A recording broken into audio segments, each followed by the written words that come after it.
Assalamualaikum warahmatullahi wabarakatuh. Selamat malam dan salam sejahtera untuk kita semua. Terima kasih atas kesempatan yang diberikan kepada saya.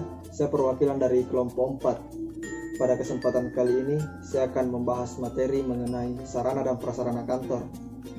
Sebelum kita masuk kepada pembahasan materi, terlebih dahulu saya akan memperkenalkan anggota kelompok 4 yang telah bekerja untuk menyelesaikan tugas ini.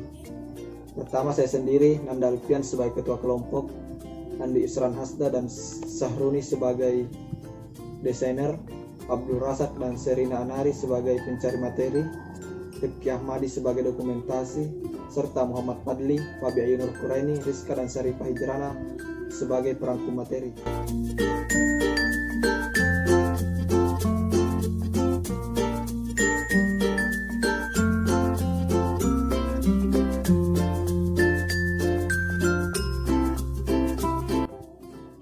Pada materi kali ini, saya akan membahas beberapa poin, yaitu perencanaan sarana dan prasarana pendidikan, pemampatan sarana dan prasarana pendidikan, pemeliharaan sarana dan prasarana pendidikan, dan inventarisasi sarana dan prasarana pendidikan.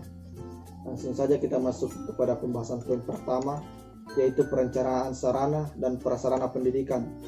Untuk mengatur dan mempersiapkan segala peralatan dan material yang dibutuhkan sebagai penunjang demi lancarnya proses kegiatan belajar mengajar di sekolah atau madrasah, perlu adanya sumber daya manusia yang mempunyai kapasitas tentang itu. Pengalaman yang dimiliki seseorang, baik dalam bidang ilmu pengetahuan maupun dalam sumber daya manusia, akan berpengaruh besar dalam melakukan perencanaan kebutuhan, pemampatan sarana dan prasarana pendidikan. Ilmu manajemen mengupas tentang usaha-usaha manusia dalam pemampatan semua potensi yang ada secara optimal.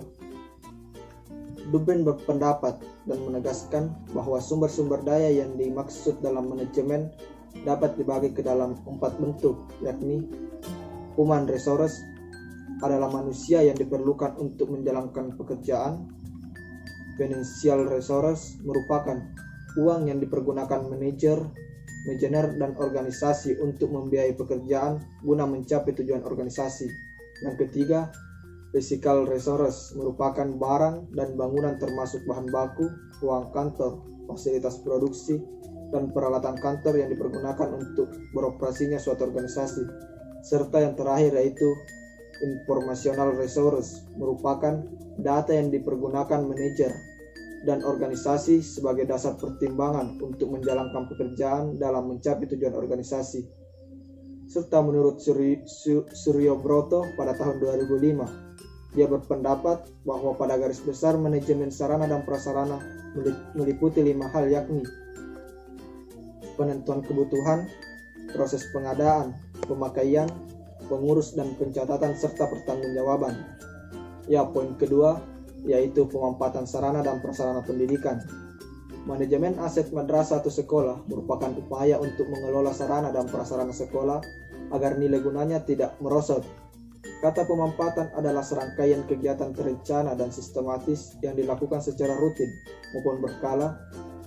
Jadi, anjuran untuk pemampatan sarana dan prasarana pendidikan dimuat dalam Peraturan Pemerintah Nomor 2 Tahun 1993 tentang sistem pendidikan dasar dan menengah, menegaskan bahwa guru wajib menggunakan perangkat atau sarana pendidikan seperti laboratorium untuk kegiatan proses belajar mengajar dan dibarengi dengan peningkatan frekuensi penggunaan secara maksimal.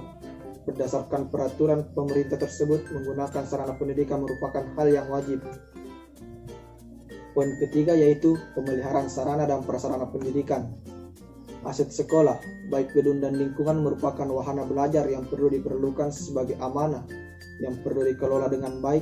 Manajemen sekolah sepenuhnya bertanggung jawab terhadap seluruh kegiatan pemeliharaan, baik dalam bentuk perumusan, pencairan pekerjaan, tugas, serta kegiatan adalah berdasarkan pada hierarki organisasi. Orang-orang yang harmonis dan optimal untuk mencapai tujuan secara efektif dan efisien. Kelancaran operasional pemeliharaan dilakukan sesuai dengan prosedur yang sudah ditetapkan dan dibutuhkan organisasi melaksanakan dengan ketentuan sebagai berikut. Pertama, seluruh personil mempunyai tugas, tanggung jawab, dan wewenang yang jelas dan terukur. Kedua, seluruh personel merupakan bagian dari manajemen sekolah, komite sekolah, wali murid, dan masyarakat sekitarnya yang dianggap memiliki kepedulian dan pengalaman serta memahami permasalahan di bidang penggunaan gedung beserta sarana penunjangnya. Dan yang terakhir yaitu seluruh personel tersebut siap untuk mengabdikan tenaga, waktu, dan pikiran demi tujuan dan menjaga pemeliharaan dan merawat gedung sekolah. Dan poin yang terakhir yaitu inventaris sarana dan prasarana pendidikan. Inventaris sarana dan prasarana pendidikan adalah kegiatan pencatatan atau pendaftaran barang-barang milik lembaga ke dalam suatu daftar inventaris barang secara tertib dan teratur menurut ketentuan dan tata cara yang berlaku. Barang inventaris sekolah adalah semua barang milik negara yang dikuasai sekolah, baik yang diadakan, dibeli melalui dana dari pemerintah, komite sekolah, dan masyarakat, maupun yang diperoleh sebagai pertukaran hadiah atau hasil usaha pembuatan sendiri dari sekolah guna menunjang kelancaran proses belajar. Adapun tujuan dari inventaris barang dan prasarana pendidikan ada 4, yaitu pertama, untuk menjaga dan menciptakan tertib administrasi sarana dan prasarana yang dimiliki oleh suatu sekolah. Yang kedua, untuk penghematan keuangan sekolah, baik dalam pengadaan maupun untuk pemeliharaan dan penghapusan sarana dan prasarana sekolah. Yang ketiga, sebagai pedoman untuk menghitung kekayaan suatu sekolah dalam bentuk materi yang dapat dinilai dengan uang.